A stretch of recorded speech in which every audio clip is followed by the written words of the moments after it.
राम राम मित्रांनो, मी तुमचा अनिकेत देखणे पाटील. आज आपलं स्वागत आहे कार रिव्ह्यू मराठी चॅनलवरती. तर आज आपल्या समोर एक अशी गाडी आहे जी सगळ्यात जास्त फेमस आहे हिच्या साईजमुळं, हिच्या प्राइसिंगमुळं. आणि ही जी गाडी सगळ्यात जास्त मॉडिफाय वगैरे पण होऊन जाते. तर ती आपल्याला म्हणता येईल मारुती सुझुकीची स्विफ्ट, जो की आपलं 2025चं लेटेस्ट मॉडेल आहे.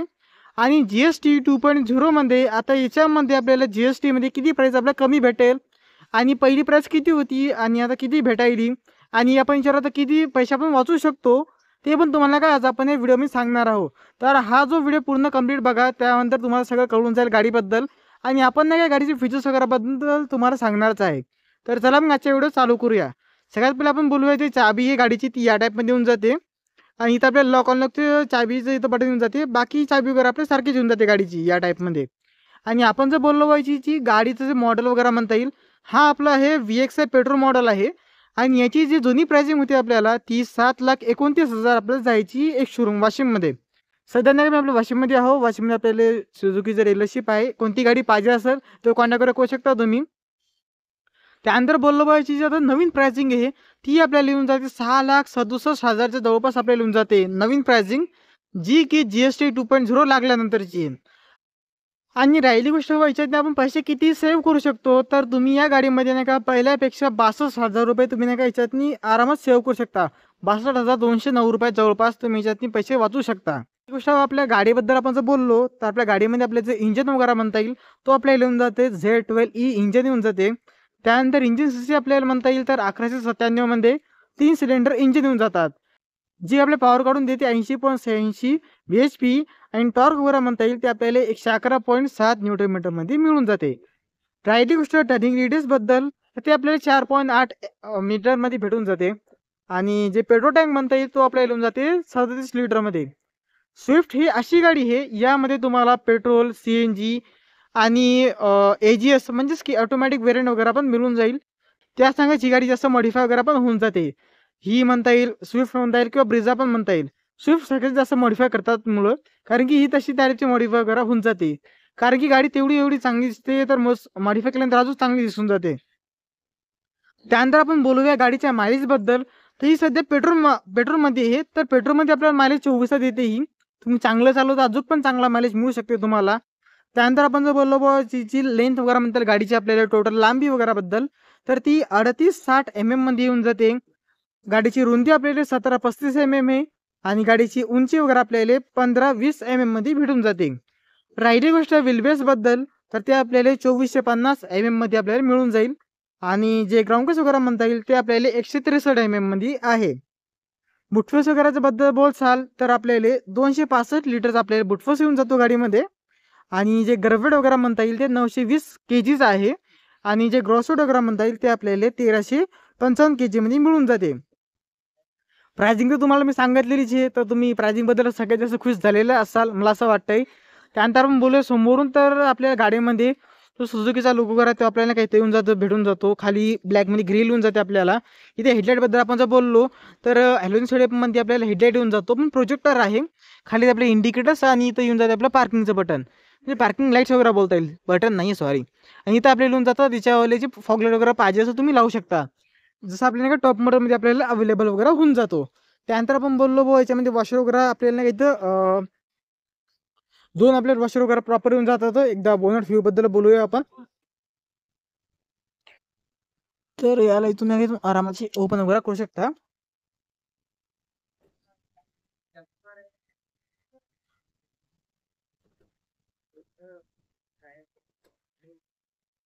तर या टाईपमध्ये आपल्या गाडीचा जो इंजन वगैरे ते आपल्याला भेटून जाते, जे की आपल्याला 1.2 लिटर संघच येऊन जाते. 3 सिलेंडर इंजन आहे. तुम्ही जर याला कम्पेअर करत असाल जुन्या स्विफ्ट संघ, तर ती 4 सिलेंडर होती, ही 3 सिलेंडर आहे. पण ही पॉवर जास्त काढून देते आपल्याला. आणि हिचं इंजन वगैरे आपल्या या टाईपमध्ये येऊन जाते. इथं आपल्याला इन्सुलेशन पण येऊन जाते, इथं रबर वगैरे पण आपल्याला भेटून जाते. म्हणजे आपल्याला क्वालिटीमध्ये आपल्याला काहीही भेदभाव नाही आहे. त्यानंतर आपण जर बोललो बा टायर्सबद्दल, की आपल्या गाडीमध्ये किती इंचचा टायर येऊन जातो आपल्याला कंपनीतर्फे, तर आता आपण बोललो बा MRF कंपनीचा आपल्याला टायर येऊन जातो. इथं तुम्ही बघू शकता MRF इथं नाव वगैरे लिहून जाते.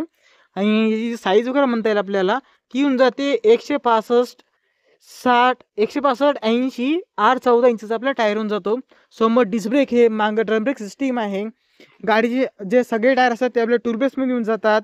आणि यामध्ये आपल्याला ABS EBD हे जे कंट्रोल असतात ते पण आपल्याला मिळून जातात. आता आपण बोलूया गाडीच्या आतल्या बाजूला. त्या पहिले आपण इथं बघू शकता किल सेंटर आपल्याला इथं पण आहे आणि त्या साईडला पण अवेलेबल आहे. किल सेंटर म्हणजेच की तुम्हाला जर गाडी वगैरे जर चाबीचं खिशात असेल किंवा काही सामान वगैरे जर असेल, तुम्ही याला बटन दाबलं की आपली गाडी उघडून होऊन जाते, अनलॉक होऊन जाते. त्यानंतर आपण बोललो डोर्सवरती, तर इथं आपल्याला विंडो कंट्रोल आणि चाइल्ड लॉक सिस्टीम वगैरे म्हणता येईल. आणि इथे लॉक अनलॉक आणि जे हे मिरर येतं हे इलेक्ट्रॉनिक येतं, आपण इथून फोल्ड आणि अनफोल्ड करू शकतो. त्यानंतर आपण बोलूया सीटबद्दल, तर हिचे कंट्रोल आपले या साईडला येऊन जातात. आता बोलूया आतल्या साईडमध्ये. तर आतल्या साईडमध्ये बोलसाल तर आपल्याला या टाईपमध्ये गाडीचं जे इंजन वगैरे इंटिरियर वगैरे आपल्याला या टाईपमध्ये येऊन जातो. Fuel level is low. Please fill the tank immediately. आता सध्या गाडीमध्ये तेल थोडं कमी आहे. आता आपण जर बोललो व्हायचं जे स्टेरिंग वगैरे म्हणता येईल, याच्यावर नाही का सुझुकीचं लोगो आपल्या सेंटरमध्ये येऊन जातो आणि साईडमध्ये येऊन जाते आपल्याला जे याचं व्हॉल्यूम कंट्रोल वगैरे म्हणता येईल आणि म्यूट वगैरे तुम्ही काय स्क्रीनला इथून करू शकता. गाडीमध्ये आपल्या फुल्ली डिजिटल स्क्रीन वगैरे येऊन जाते, कॉल अटेंड डिस्क्रीन जसं सारखे फीचर्स येऊन जातात. स्क्रीन आपण जे मीटर वगैरे बद्दल जर बोललो आपण, तर गाडीमध्ये आपल्याला नॉर्मल मीटर येऊन जातो, डिजिटल मीटर वगैरे आपल्याला मिळत नाहीये. फक्त आपल्या इथंच थोडंसं आपल्याला डिजिटल भेटून जाईल, बाकी सगळे आपलं नॉर्मलच आहे. आणि जे हेडलाईट वगैरे म्हणता येईल ते आपल्यावाले इंडिकेटर्स आणि हेडलाईट आपल्याला उजव्या बाजूला आहेत आणि वायपर वगैरे आपल्याला डाव्या बाजूला येऊन जातात. आपण बोललो याचं जे स्टेरिंग असतो तो आपला टिल्ड आहे, टेलिस्कोपिक टाईप आपल्याला मिळत नाही, फक्त टिल्ड टाईप आहे.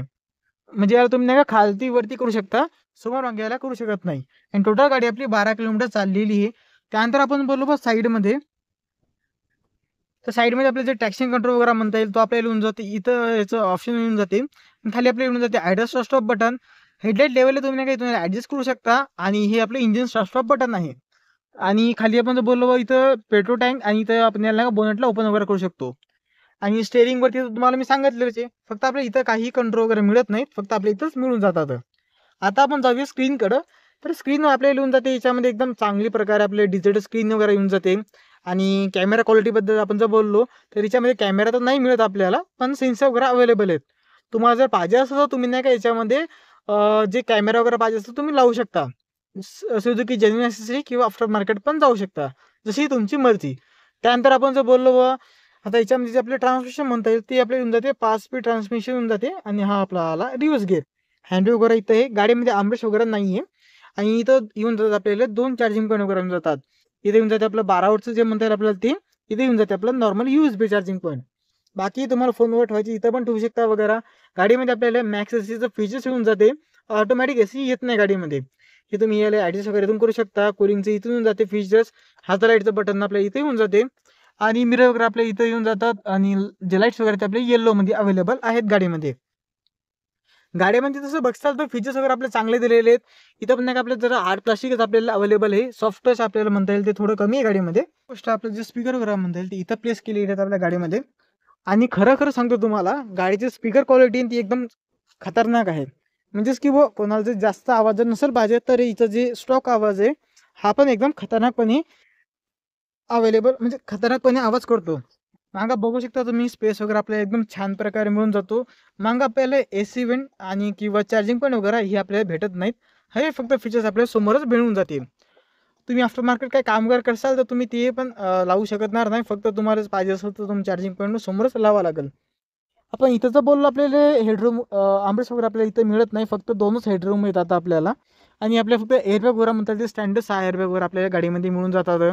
त्यानंतर आपण जर बोललो जे याची सीट कंट्रोल वगैरे हे ॲडजस्ट वगैरे, सीट बेल्ट वगैरे हे ॲडजस्ट वगैरे होते का, तर हे होत नाही आहे. आणि तुम्हाला बॉट वगैरे ठेवायची तर तुम्ही ते वगैरे ठेवू शकता. आता आपण जाऊया गाडीच्या मागच्या साईडला. तर आपल्या स्विफ्टचं जे मागून जे लुक वगैरे म्हणता येईल ते आपल्याला नाही या प्रकारे आपल्याला मिळून जातो. छोटीशी नाही हॅचबॅक टाईप आपल्याला एकदम छोटी गाडी आपल्याला मिळून जाते. मॉडिफाय वगैरे करायची असेल तर एकदम चांगल्या प्रकारे मॉडिफाय वगैरे पण होऊ शकते म्हणजे बनवावं लागेल तुम्हाला या टाईपमध्ये येईल. आपण जर बोललो पाहिजे जे सुझुकीचे लोगो वगैरे म्हणतात ते आपल्या इथं सेंट्रलला येऊन जाते, इथे येऊन जाते आपलं स्विफ्टची बॅजिंग वगैरे. टेलाईट वगैरे जर बोललो आपण जे ब्रेक लाईट म्हणता येईल ती नवीन शेपमध्ये येऊन जाते. ब्रेक लाईट इंडिकेटर्स आणि याच्यातनी आपल्याला येऊन जाते रिव्हर्स लाईट वगैरे. पण 4 पार्किंग सेन्सर आहेत आपल्याला याच्यामध्ये मिळतात. डिकी वगैरेबद्दल जर बोललो मी तर या प्रकारे तुम्हाला डिकी वगैरे गाडीची मिळून जाते. त्यानंतर आपण जर बोललो तर याच्यामध्ये तुम्ही इथं नाही का तुम्हाला ते टायर वगैरे म्हणून जाते तुम्हाला इथे भेटून जाते.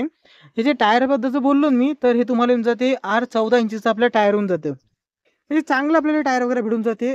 जसं आपला बाहेरचा टायर आहे त्याच साईजमध्ये आपल्याला येऊन जातो. म्हणजे की जसं आपला बाहेरचा टायर वगैरे आहे, तर याची साईज वगैरे तशी तुम्हाला 14ची हे तर तुम्हाला आतला पण 14चा येऊन जातो.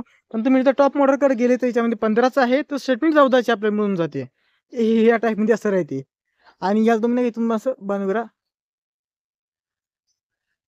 तुम्हाला मॅन्युअल करावं लागेल कारण की पॉवर टेलगेट वगैरे आहे हे आपलं नाहीये. गाडीमध्ये आपल्याला नॉर्मल एंटिना मिळून जातो. शाफ्ट एंटिना आपल्याला मिळत नाहीये. आणि त्यानंतर आपण जर बोललो बुवा की या सेगमेंटमध्ये आपल्या जे गाड्या येतात ना, जसं की Hyundaiची i10, i20 वगैरे म्हणता येईल. तर त्या गाड्यापेक्षा नाही का ही गाडी का सगळ्यात जास्त विकली जाते? एक तर हिचं लूक, दुसरं हिले तुम्ही म्हणजेच की मॉडिफाय करू शकता. कारण मॉडिफाय मी का म्हणत आहे? कारण की सध्याच्या जनरेशन गाड्या मॉडिफाय खूप जास्त करत आहेत. त्यानंतर आपण बोलू बुवा स्विफ्ट म्हणलं जे ब्लॅक कलर आहे ते सगळ्यात चांगलं दिसते या गाड्यामध्ये, जे आपल्या या सेगमेंटमध्ये येऊन जातात. बाकी तुम्हाला जर म्हटलं बुवा गाडीबद्दल तुम्हाला माहीतच आहे, हिची सर्व्हिसिंग वगैरे पण तुम्हाला माहीतच आहे. अवेलेबल कुठेला कुठं पण होऊन जाते. म्हणजे जसं वाशिम बोलता येईल, कारंजा, अमरावती वगैरे, वगैरे. त्यानंतर आपण जर बोललो बुवा की फर्स्ट तर तुम्हाला माहिती आहे हिच्यावर इथं पण हिला कीलेस एंट्री वगैरे आपल्याला मिळून जाते. समोर स्पेस वगैरे बघसाल तर आपल्याला या टाईपमध्ये आपल्याला जागा इथे एवढी भेटून जाते. बाकी आपल्याला तेवढी काही जागा नाही भेटत आपल्याला, पण साधारण जागा आपल्याला एकदम चांगली आहे तुमच्यावाली.